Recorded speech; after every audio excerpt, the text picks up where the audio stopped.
بسم الله الرحمن الرحيم. الحمد لله رب العالمين، حمدا كثيرا طيبا مباركا فيه، حمدا يوافي نعمه ويكافئ مزيده، والصلاة والسلام الأتمان الأكملان اليليقان بمقام أمير الأنبياء وإمام المرسلين نبينا محمد صلى الله عليه وعلى آله وصحبه أجمعين، ومن سار على نهجهم إلى يوم الدين. سبحانك اللهم لا علم لنا إلا ما علمتنا إنك أنت العليم الحكيم. ربنا علمنا ما ينفعنا وانفعنا بما علمتنا وزدنا علما يا أرحم الراحمين. وارحم اللهم مشايخنا ووالدنا وأمواتنا وأموات المسلمين أجمعين، آمين آمين.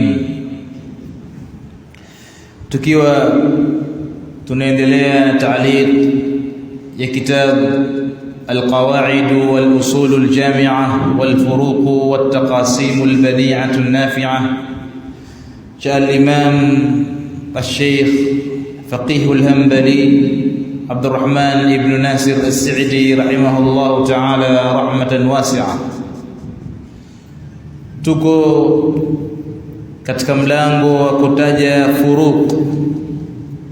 furuq pamoja na taqasim alfiqhiyya, na leo insha Allah taala mtunzi rahimahullah taala rahmatan wasi'a moja kwa moja ataelekea katika kutaja at-tafriqu baina adh-dhakari wal-untha, tofauti baina ya mwanamke na mwanamme.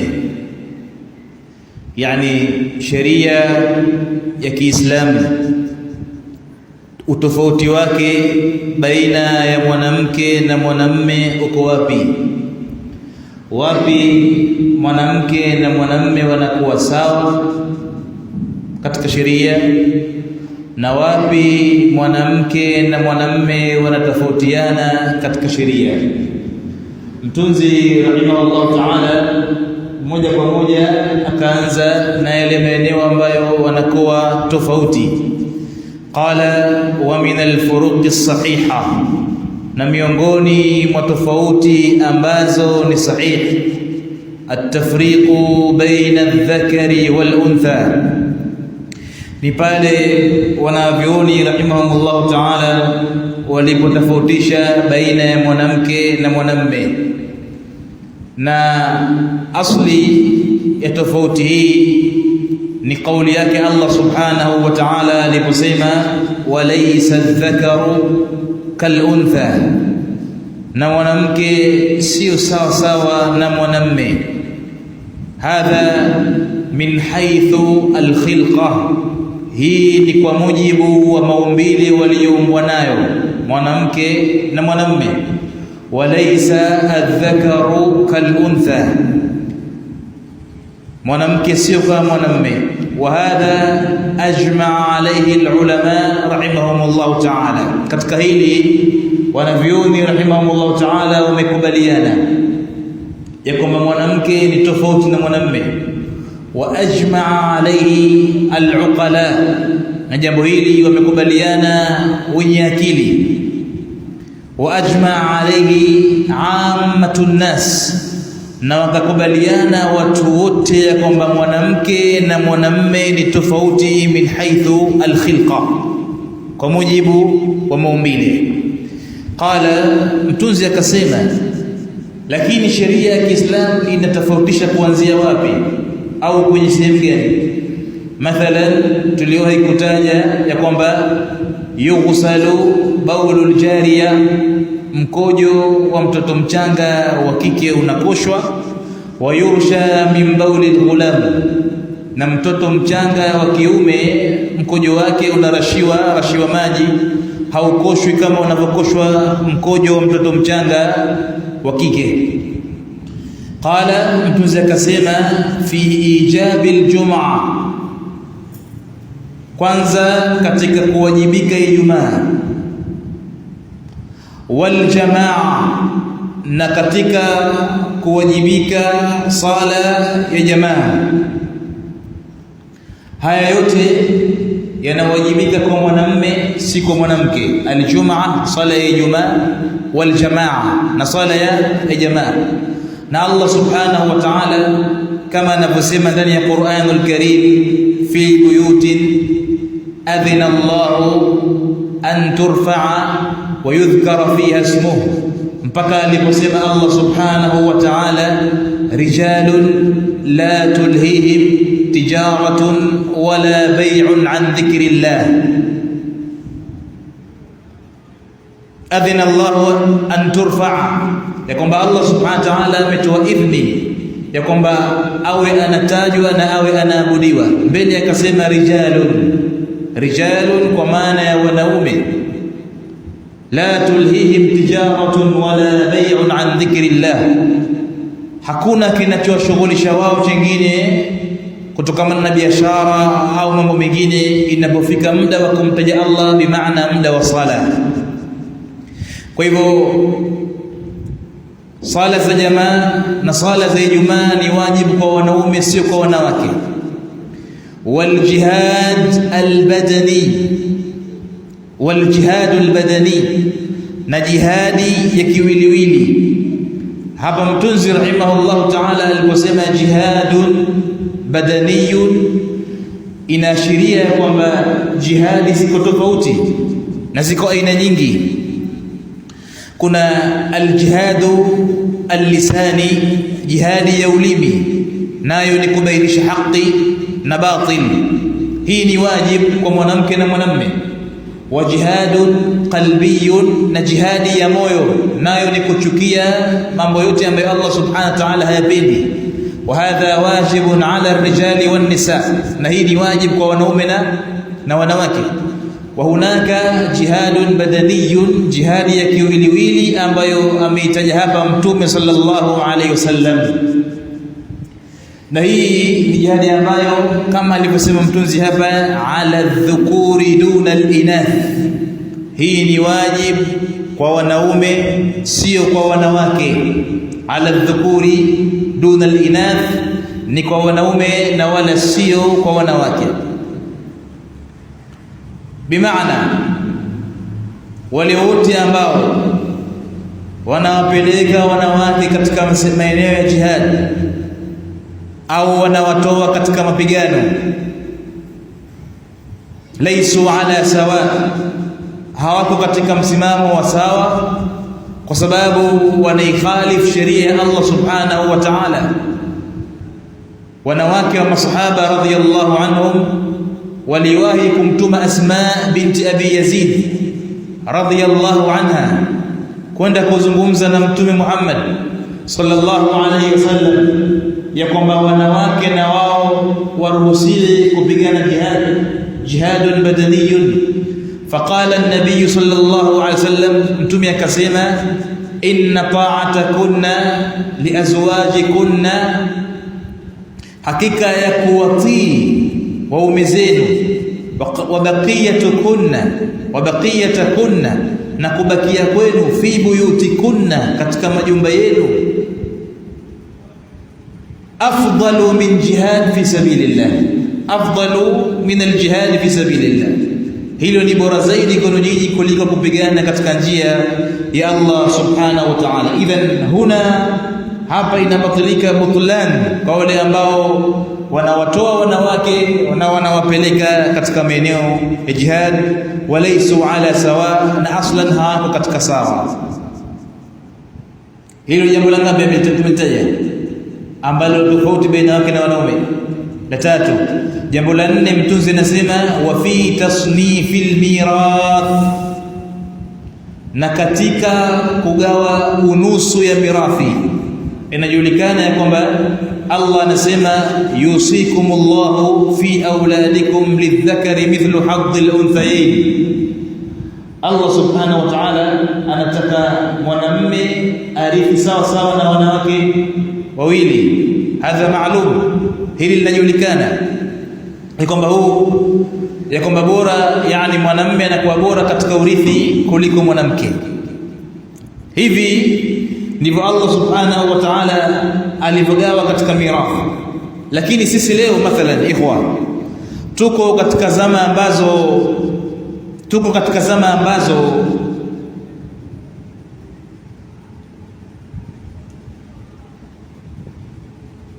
kunazungumzwa usawa wa uongo, almusawatu almakdhuba. Tuko katika zama ambazo unazungumzwa usawa wa uongo.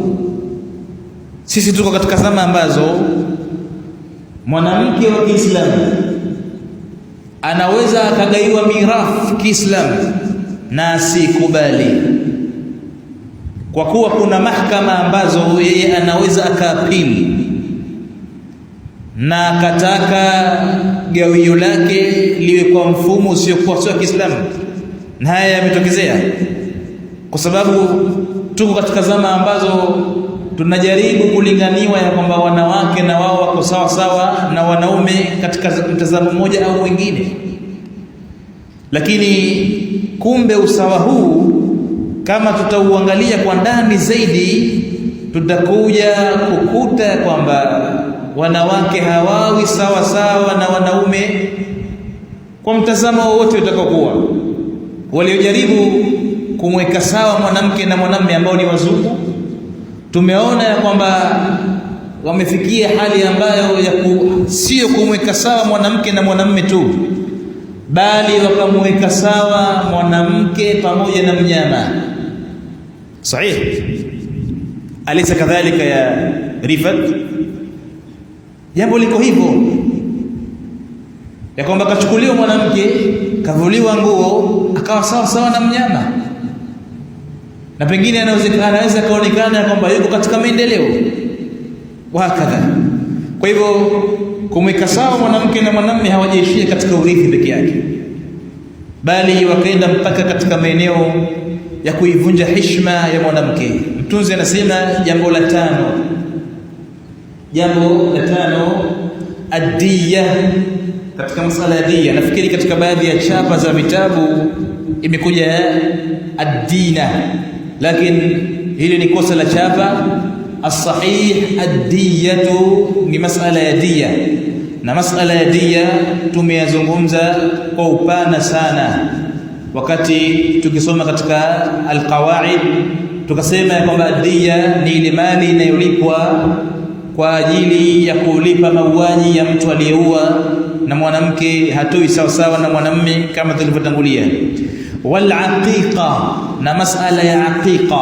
Al aqiqa kwa maana kuchinjiwa mtoto mdogo maalum. Inajulikana ya kwamba mtoto mdogo wa kike anachinjiwa mbuzi mmoja au kondoo mmoja, na mtoto mdogo wa kiume anachinjiwa mbuzi wawili au kondoo wawili. Jambo la 7, ash-shahada, ni ushahidi. Ushahidi wa mwanamume mmoja ni sawa na wanawake wawili. Sahihi? Kwa hivyo katika kesi ya wizi mathalan, akija mwanamume mmoja na mwanamke mmoja haitotosha, lazima aje mwanamke mmoja na wanaume wawili. Katika kesi ya zina, wakija wanaume watatu na mwanamke mmoja haitoshi, lazima waje wanaume watatu na wanawake wanne. Hakadha fil Islam. Hivi ndivyo ilivyo katika Uislamu. Ushahidi wa mwanamume mmoja sawa na wanawake wawili. Akataja jambo la 8, wa ikhtisasu rijali bil wilayat, na masala ya kuhusishwa wanaume katika uongozi. Na hapa unazungumziwa alwilayatul amma, ule uongozi wa kiujumla. Mtume sallallahu alayhi wasallama anasema kama ilivyokuja ndani ya hadithi sahih, lan yaflaha qaumun, hawatofaulu watu ambao wallau amrahum imraa, wale ambao wamemuweka mwanamke kuwa ndiyo msimamizi katika uongozi wao. Hakadha fil Islam, hivi ndivyo ilivyokuwa katika masala ya Uislamu. tofauti baina ya mwanamke na mwanamme. Uislamu umetofautisha wapi mwanamke anatakiwa awe kiongozi na wapi hafai kuwa kiongozi katika masuala kama hayo. Idhan, kwa maana hiyo ndio maana wakati mwingine mathalan kama tutaulizana bibi Aisha radhiyallahu anha na Abu Huraira, nani ana uwezo mkubwa wa kielimu? Ajibu. Bibi Aisha na Abu Huraira, nani ana uwezo mkubwa wa kielimu? Aisha ana uwezo mkubwa wa kielimu ikhwan. Aisha ana uwezo mkubwa wa kielimu kuliko Abu Huraira. Lakini kwa nini Abu Huraira ndio akachaguliwa kuwa mufti wa Madina? Kwa sababu hawezi akawa mufti mwanamke. Mtume anasema la yaflaha qaumun, hawatofaulu watu ambao wallau wamempa usimamizi wa mambo yao imraa, mwanamke. Hakadha alislam, hivi ndivyo ilivyokuja katika Uislamu. Sheikh anasema fahadhihi alfuruq tabi'atun lilhikma, hizi tofauti tulizozitaja na nyinginezo zinafuata hikma, si ndio? Zinafuata hikma. Miongoni mwa hikma, yani kila sehemu tuliyoitaja tunaona kuna hikma yake tangu mwanzo. Kila kipengele ambacho anaonekana mwanamke ametofautiana na mwanamme, ndani yake kuna hikma kubwa sana, na hizi hikma anazijua mwenyewe Allah subhanahu wa ta'ala, kwa sababu yeye ndiye aliyeumba wanawake. Na ndiyo maana wakati mwingine utakuta ya kwamba Allah subhanahu wa ta'ala kamkataza Adam alayhi salatu wassalam kula tunda peponi, akamwambia usile tunda katika pepo, lakini katazo lile akawajibika mkewe kulifuata. Na ndio maana unaiona Qur'ani ya kwamba katazo limewekwa kwa Adam, lakini walipokula wamekula pamoja, dhambi ikawa kwa wote, lakini katazo kabla Adam alayhi salatu wassalam. Hakadha. Kwa hivyo fahadhihi alfuruq tabi'atun lilhikma, hizi tofauti zinafuata hikma. Kuna hikma nyingi ambazo nyuma yake zinakuwa zinafuata chini ya hizi tofauti. Wa ta'liqul ahkami, na kufungamanisha hukumu bihasbi ahliyati almahkumi alayhim, kwa mujibu wa wale watu ambao wanahukumiwa juu yao, wa kafaatihim, na ule uwezo wa kutekeleza kwao, wa hajatihim, na zile haja zao. Kwa mfano mathalan hapa kuna hukumu nyingi ambazo hakuzitaja. Kwa mfano mume anaweza kwenda kuoa, mwanamume anaweza kwenda kuoa bila ya kusimamiwa, bila ya wali. Lakini mwanamke hata awe ni mtu mzima mkubwa sana, mwanamke ana miaka 40 anakuja kuolewa, anasimamiwa uwali na ndugu yake mwenye miaka 15, anakuwa ni wali na yeye ndo anafungisha ndoa. Hakadha fi Islam, na hivi ndivyo ilivyokuja katika Uislamu. Na ndio maana mtunzi mbele akasema kama anna min alhikmati almusawatu. Sasa hapa anaingia katika kipengele cha pili, kama ilivyokuwa katika hikma almusawata, kuweka sawa aluntha lidhakari fi ahkami taklif. Mwanamke na mwanamme wanakuwa sawa katika masala ya taklif, na masala ya taklif maaluma, si ndio? Yajulikana masala ya ibada kama kufunga, lazima mwanamke na mwanamme wafunge wote wawili, si ndio? Hamna tofauti.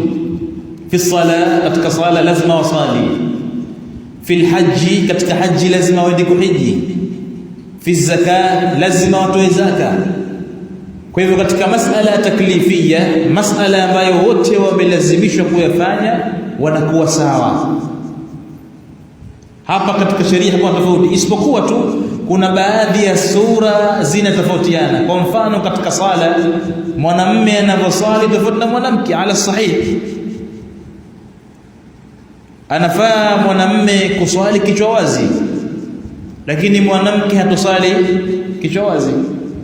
Mwanamume anaposujudu lazima uweupe wa kwapa zake uonekane, na vile vile haitofaa kwa mwanamke kutanua mikono yake wakati anaposujudu, lazima abane, wa hakadha, na mfano kama huo. Kwa hivyo kuna baadhi ya mitazamo ndani hizi ibada zitabadilika. Kwa mfano mathalan katika haji lazima mwanamume avae ihram, shuka mbili, lakini mwanamke havai ihram, anavaa nguo zote zitakazokuwa nazo. Kwa hivyo hizi ni tofauti ambazo ndani ya sheria zimekuja. Mtunzi anasema ni sahiha, zote ni sahiha. Qala, akaendelea kusema akasema watasarrufati watamliki, watasarrufati watamlikat wa ghairiha, na kufanya kazi zao za kifedha na kumiliki mali zao ni sawa. Mwanamke akifanya biashara anaruhusiwa kumiliki mali yake kama mwanamume alivyomiliki. Atamallukat, katika masala ya kumiliki, mwanamke atarithi mali yake kama alivyorithi mwanamume, wala hatuambiwe kwamba urithi wa mwanamke unacheleweshwa kuliko urithi wa mwanamume. Litasawihima fil asbabi wal musabbibat, kwa sababu katika upande huu wamekuwa sawa wanawake na wanaume katika mambo mbalimbali kama tulivyoangalia na tulivyoona. Idhan ikhwa al-Islam, hii nukta mtunzi rahimahullahu ta'ala alikuwa na azungumzia masala muhimu, masala ya kwamba mwanamume hawi sawa na mwanamke, na usawa wa mwanamume ni ule ambao Allah kauweka kwa mwanamke, na tofauti ya mwanamume ni ile tofauti ambayo Allah subhanahu wa ta'ala kauweka, na vinginevyo inakuwa sio sawa katika masala yote yale ambayo yanazungumzwa. Qala rahimahullah ta'ala, sasa akaingia katika nukta nyingine, na hii nukta nyingine ni muhimu sana kuzingatia. Nukta hii inafungamana dhikrul juz'i biiradati alkulli, ya kwamba kwa mfano kama litatajwa jambo fulani ambalo limo katika kitu ikakusudiwa kitu kizima. Kwa mfano mathalan Allah aliposema warka'u ma'ar raki'in, warka'u ma'ar raki'in, rukuuni pamoja na wenye kurukuu, imetajwa rukuu. Bimaana hapa anasema Allah sallu ma'al musallin, swalini pamoja na wenye kusali, bimaana sala za jamaa msikitini. Kwa hivyo imetajwa rukuu lakini imekusudiwa sala. Kwa nini ikakusudiwa sala kwa rukuu? Kwa sababu rukuu imo ndani ya sala na haiwezi kutimia sala bila ya rukuu, si ndio? Kwa hivyo kuna mambo ambayo yakitajwa kinakuwa kinakusudiwa kitu kizima. Sasa haya mambo mtunzi anataka kutufahamisha ya kwamba hayamo katika ibada peke yake. Kwa mfano mtu mathalan akimwambia mkewe, mtu kamwambia mkewe, kamwambia nywele zako nishazipa talaka. Hajampa talaka mwanamke, lakini kama hizo nywele zako nishazipa talaka, inakaa yani ni sabiwa hizo talaka, au tutasema talaka nusu. Uso wako nishaupa talaka, na una umechubuka chubuka, umejitia dawa, uso nishaupa talaka, uso tu, sio wewe mzima. Sahihi? Hiyo inakuwaje kisheria? Mtunzi anasema wa min al-furuq as-sahiha, na miongoni mwa tofauti sahihi, tafriquhum, ni kutofautisha. Wanavioni walipotofautisha, walipotofautisha kitu gani? Tafriquhum baina idafati at-talaqi au al-itaqi, baina ya kuegemeza talaka au kuacha mtumwa huru, wa nahwiha, na mfano wake, ila juz'in yanfasilu, katika kiungo ambacho kinaweza kikaondoka katika mwili. Ukiegemeza talaka katika kiungo ambacho kinaondoka katika mwili, ala wajhi salama, katika mtazamo wa amani, wal-i'tiyad, na hali ya kawaida. Kwa mfano hapa kataja mfano kashari, kama mfano nywele, wadhufri, na kucha. Fala yathbutu, hapo talaka haihesabiwi. Akiegemeza talaka kwenye kiungo cha mkewe, kiungo ambacho kinaweza kikaondoka katika mwili kikawaida, tena katika mfumo wa amani. Kwa mfano nywele na kucha kikawaida zinakatwa, si ndio? Kikawaida zinakatwa. Hapa wanasema talaka haihesabiwi na inakuwa ni lahu, ni upuuzi, haitohesabiwi talaka. Akimwambia kucha zako nishaziwacha, na akisema nywele zako nishaziwacha, hapa haihesabiwi talaka, kwa sababu haziungani na kiungo, haiwezekani ukazungumza nywele ikawa umemkusudia mtu, wala haiwezekani ikawa umezungumza kucha ikawa umemkusudia mtu. Lakini mjuzi akasema wa ila juz'in muttasil, kama ataegemeza kwenye kiungo ambacho kinaungana, na hatuwezi kukitoa kiungo hicho isipokuwa kwa mtazamo ambao sio sawa kikawaida, fayathbutu talaqu liljumla, inaingia na inahesabiwa talaka kiujumla. Kwa mfano kama atamwambia mkewe kichwa chako nishakiwacha, hawezi mkewe kutengana na kichwa, si ndio? Hawezi kutengana na kichwa kwamba okay, kichwa kiko katika talaka lakini mwili umebakia, haiwezekani. Lazima kichwa kiwe kiko sambamba na mwili, kwa hivyo inahesabiwa hii ni talaka kamili.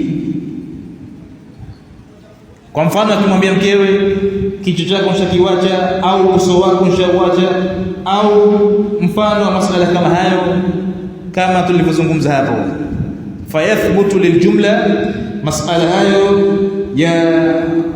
yanathibiti kiujumla. Kwa nini? Kwa sababu ikwa uslubu huu au mfumo huu Allah subhanahu wa ta'ala ameutumia ndani ya Qur'anul Karim. Kwa mfano Allah anasema ndani ya Qur'anul Karim, fabima kasabat aydikum, mtakayoyakuta akhira ni kwa yale ambayo yaliyochumwa na mikono yenu, si ndio? Dhambi za mikono, lakini kuna madhambi hayafanyiki na mkono, si ndio?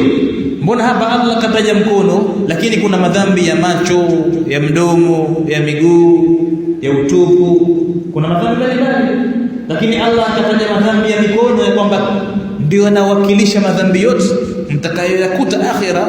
Fabima kasabat aydikum, ni kwa mujibu waliochumwa katika mikono yenu, kuonesha kwamba mkono unaweza ukawa ni mwakilishi wa mwili mzima, kwa sababu ni kiungo ambacho hakiwezi kikawa kiko mbali na mwili, isipokuwa kitatia dosari katika mwili, kiko hakipo, si ndio? Kwa hivyo ndio maana mtume akasema, ndio maana mtume akasema fayathbutu liljumla, hapo inakuwa inaingia kwa jumla. Kwa hivyo naomba tufahamiane vizuri ikhwan, sababu zilizotupelekea kuihesabu talaka ambayo mtu kaiegemeza kwenye kiungo cha mkewe ambacho hakiwezi kutoka kwa njia ya salama. Mkono unaweza kutoka lakini si kwa njia ya salama, sawa? Sababu ya kwanza kile ambacho hakiwezi kuondoka katika kiwiliwili au hakiwezi kuondoka katika kitu hicho kitahesabiwa katika kitu hicho. Hiyo ni sababu ya kwanza. Sababu ya pili, kwa sababu maneno lazima tuyabebe katika uwazi wake bila ya kuyapuuza. Wanavyuoni wanasema alkalamu i'malu alkalami aula min ihmalihi, kuyafanyia kazi maneno ni bora zaidi kuliko kuyapuuza. Kwa hivyo mtu akitoa talaka, kuifanyia kazi maneno yake ni bora zaidi kuliko kuyapuuza, kwa sababu isijekuwa kwamba ni talaka ya mwisho na akaendelea kukaa na mwanamke aliyakuwa si mkewe, wahakadha, na katika mfano kama huo. Idhan ikhwa, hiyo ndiyo hali kama tulivyozungumza.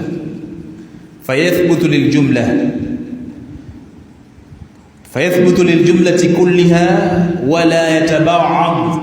Kwa hivyo hapo talaka itahesabiwa katika mwili mzima, wala hatutosema ya kwamba huu mkono ndio umepewa talaka. Hapana. Lakin qawluhum, sasa hapa anataka kutofautisha baadhi ya masala. Tufahamiane vizuri. Lakini kuna baadhi ya wanavyuoni wakatofautisha kwenye nini? Wakasema katika tamko lao, man khuli'a ba'daha, yoyote yule ambaye atakayefanyiwa khul'u zinajua ma huwa al-khul'? Khul'u ni nini? Khul'u ni kujivua mwanamke katika mahusiano ya kindoa kwa thamani maalum. Ndani yake kuna masala mingi. Tayib, sasa kwa mfano mtu akamwambia mkewe, kwa sababu ili khul'u itokee lazima mume aridhie. Kwa mfano mtu akamwambia khala'tu ra'saki, nimetoa khul'u kwenye kichwa chako tu, au nimetoa khul'u kwenye mkono wako tu, au kwenye uso. Hii imekaaje? Kwenye talaka tumesema inahesabiwa, lakini kwenye khul'u inahesabiwa haihesabiwi?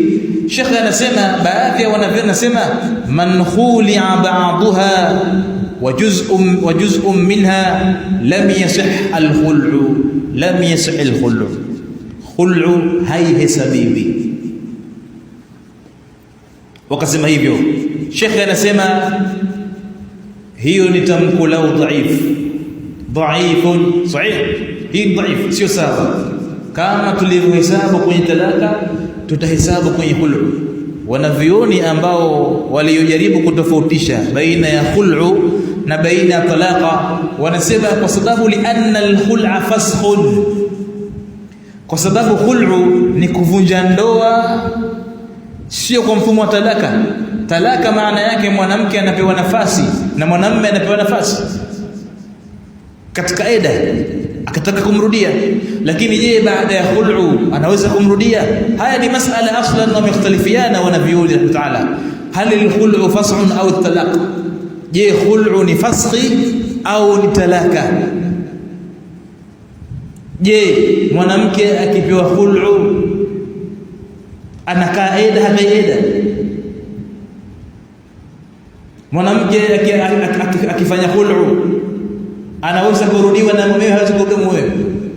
Kwa hivyo baadhi wanavyuoni ambao wamehesabu khul'u kuwa ni fasakhi wakasema kwamba moja kwa moja hii, lakini hadha dhaifun in qulna bihadha wa in qulna bihadha.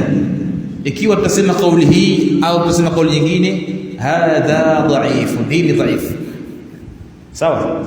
طيب، فإن التفريق في هذا بين الخلع والطلاق ضعيف. kutofautisha baina ya khul'i na baina ya talaq katika masala haya ni tofauti ambayo dhaif kifiqhi. طيب، kwa hivyo nafikiri masala hayo yamekaa sawa. Ama sasa anaingia katika masala mengine kwenye nukta hii, lakini kipengele chingine akasema, wa amma at-tasarrufatu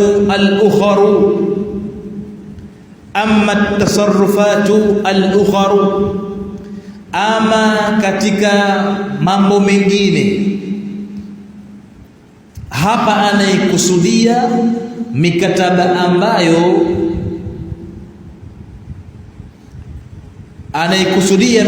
ambayo imekubalika na inaweza ikafanyika ushirika ndani yake. Mikataba ambayo imethibiti, imekubalika na inaweza ukafanyika ushirika ndani yake. Katoa mfano kalbai'i, kwa mfano kama vile gari. Kwa mfano mtu akasema kwa ng'ombe mwingine, nimekuuzia baadhi ya sehemu za gari yangu. Biashara ya misihi ikusi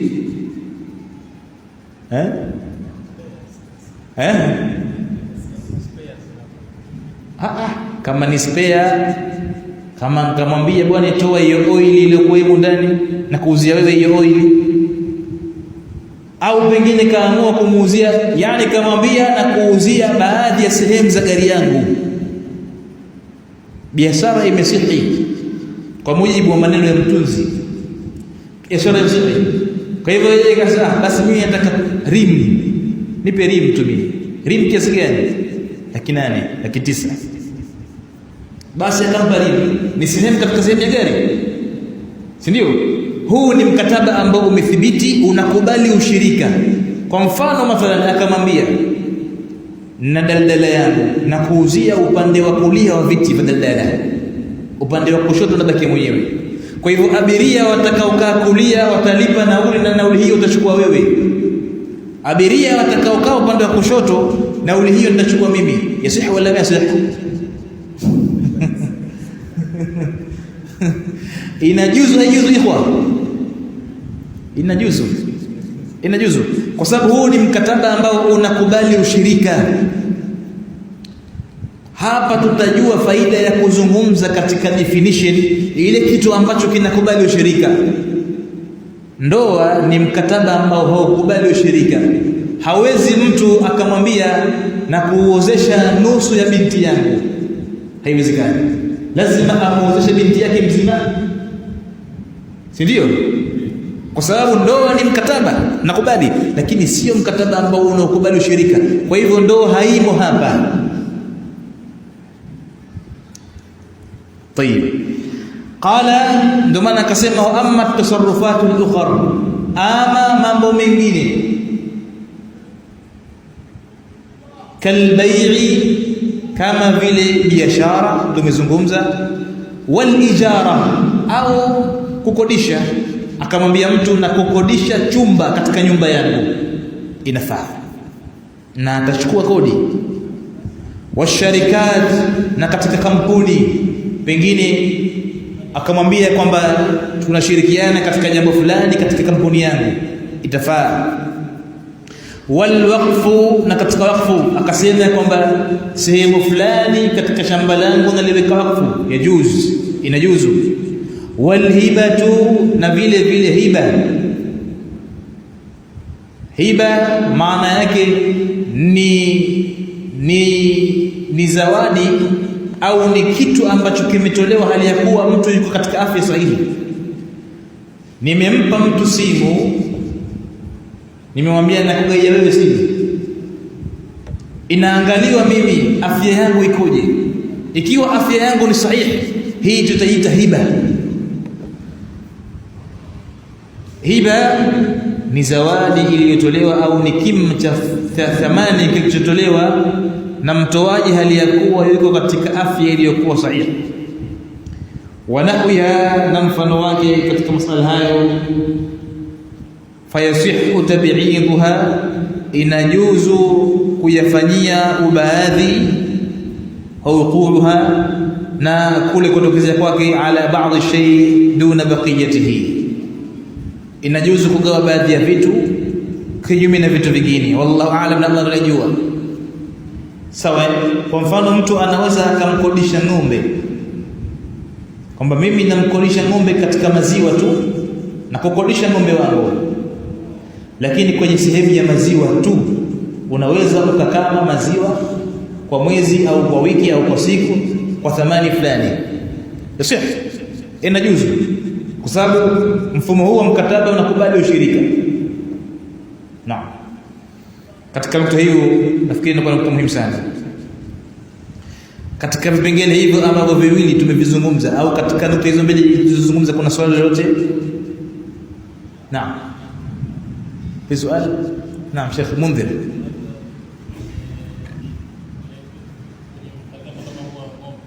نعم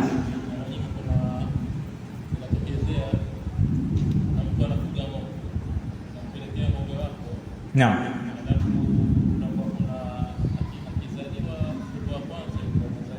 نعم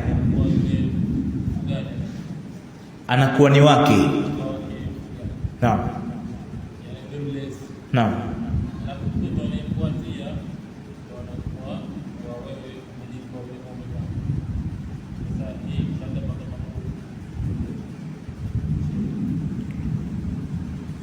Wallahi hatusemi kama ni haramu, lakini itabidi tuulize masala. Kwa mfano mathalan, huyo mtoto akazaliwa akafariki tumboni, kafariki tumboni, au kazaliwa baada ya muda mfupi kafariki. Kwa maana nataka kusema, kwa mfano akazaliwa mtoto ambaye hakunufaika naye huyu mfugaji au huyu mlezi, vipi inakuwa?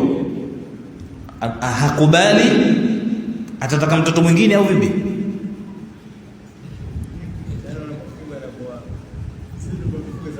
Naam. Naam.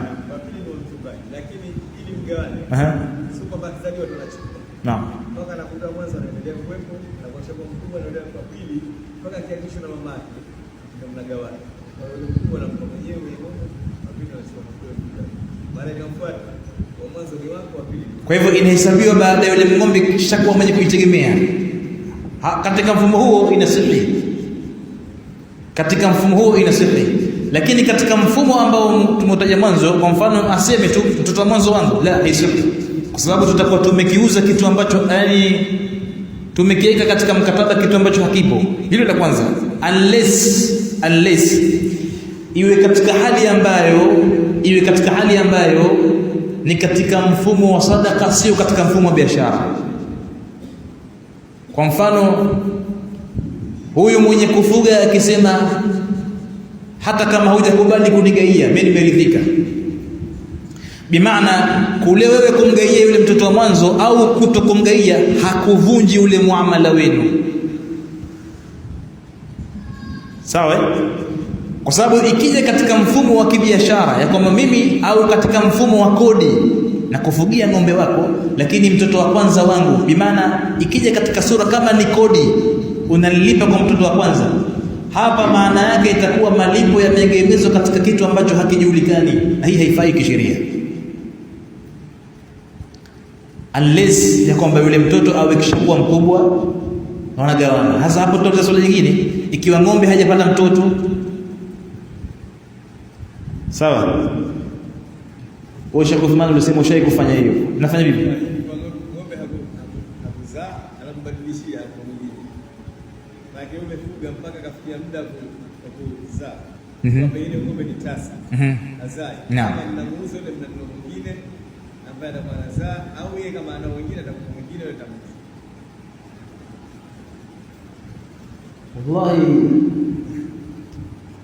Kwa hivyo kile kipindi ambacho yeye kafuga hakupata malipo, ile inakuwa kama atamuuza manake. Mkimbio mwingine akibaki atakugeia pesa. Jore, pesa atakugeia. Lakini kama atakutegezea nakupa tu mwingine mkubwa size kama hiyo, wewe upate malipo kwa sababu kubadilishia mkubwa sasa na hiyo. Kwa hivyo mimi wallahu aalam, masala inahitaji utafiti zaidi, au mkataba kama huu ili tu utoe katika uharamu inahitajika kuboreshwa zaidi katika vipengele. Lakini katika mfumo kama huu inawezekana huyu mfugaji akakosa baadhi ya haki zake, na sheria hilo hairuhusu. Wallahu a'lam. Naam.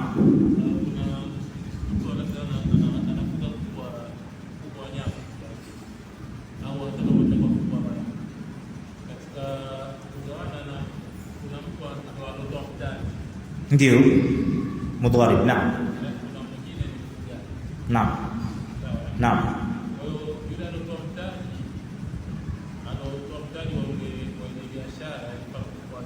Naam.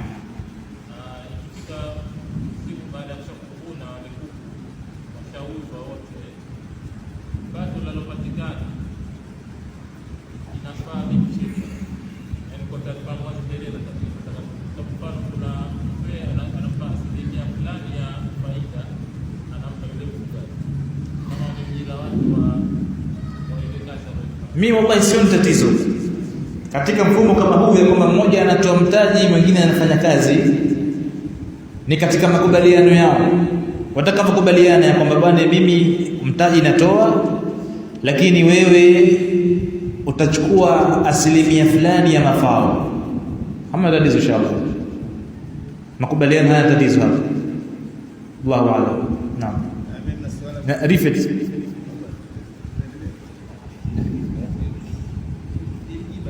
Naam.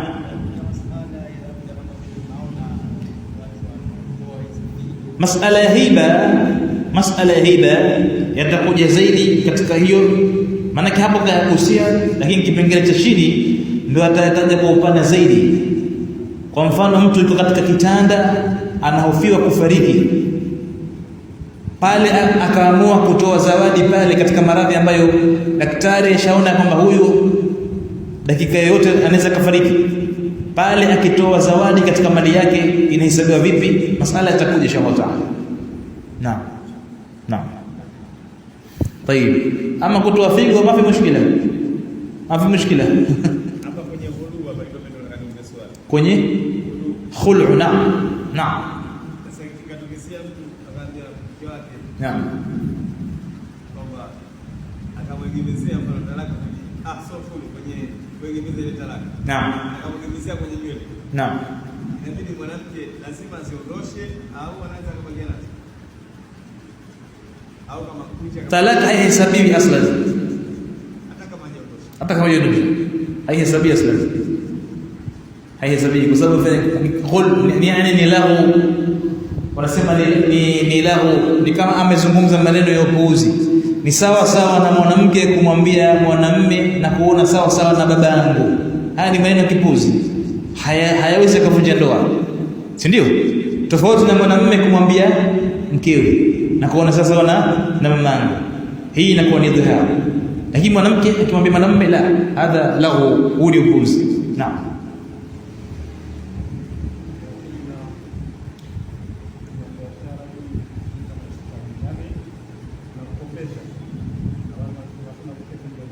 Naam.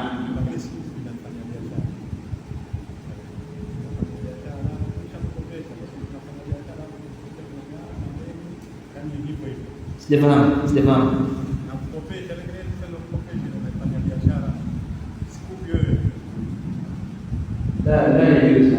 Haifai. Yaani kwa mfano mathalan, mimi umenikopesha milioni 1, si ndio? Akisha ile milioni 1, kwa nini ushanipa mimi sasa hivi? Nayo mimi sasa hivi milioni 1. Sijafahamu. La, haifai. Udanganyifu. Iko tahali udanganyifu. Unamkopesha mtu kitu ambacho hakipo aslan. Naam, na ili ithibiti kukopesha manake ni bil qabdi, kwa kukabidhiana. Naam, Allahu akbar.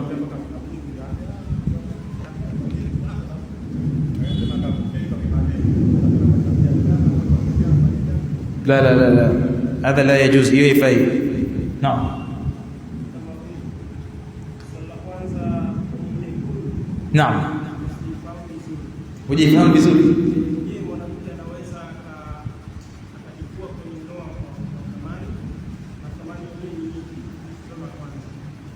Hilo la kwanza.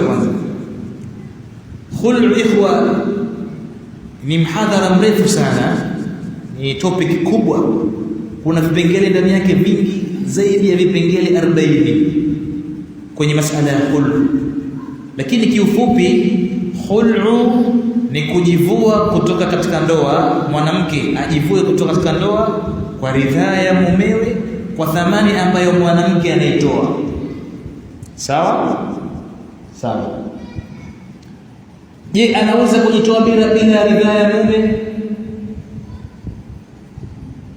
Hawezi, lazima mume aridhie.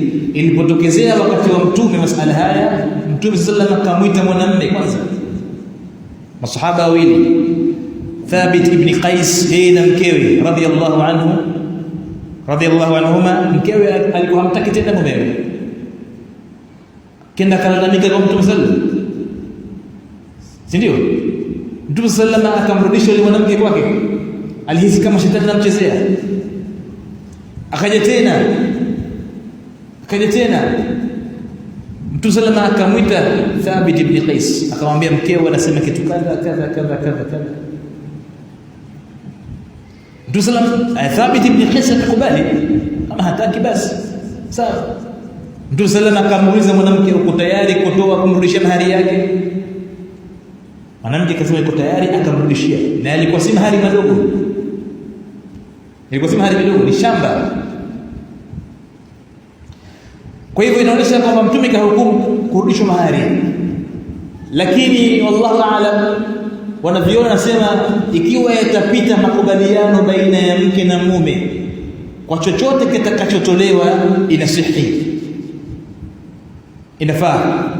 Hata kama pengine kile kilichotolewa kikawa chini ya mahari, itafaa. Je, ikivuka mahari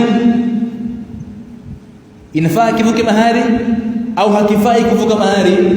Wanavyuoni rahimahullah ta'ala wanakhtalifiana, lakini katika masala haya wanavyuoni wanasema tunaangalia nushuz, wapi mzozo umeanza. Pengine mwanamume ndio kasababisha mzozo mpaka mwanamke kawa anaichukia ndoa, anataka ajivue.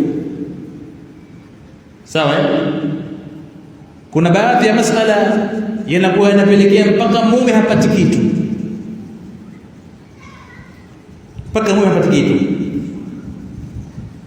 Na je, ifanyike khul'u bila ya mke kulipa chochote? Kwa mfano mume akasema nishamsamehe, asilipe kitu pia, yajuzu wala majuzu? Wallahi kusema la kweli, mhadhara mrefu sana, masala mingi, yani kuna vipengele na nukta nyingi, mimi sizikumbuki sasa hivi, siwezi kuzungumza sana, lakini ni jambo la masala mengi sana. Allahu akbar.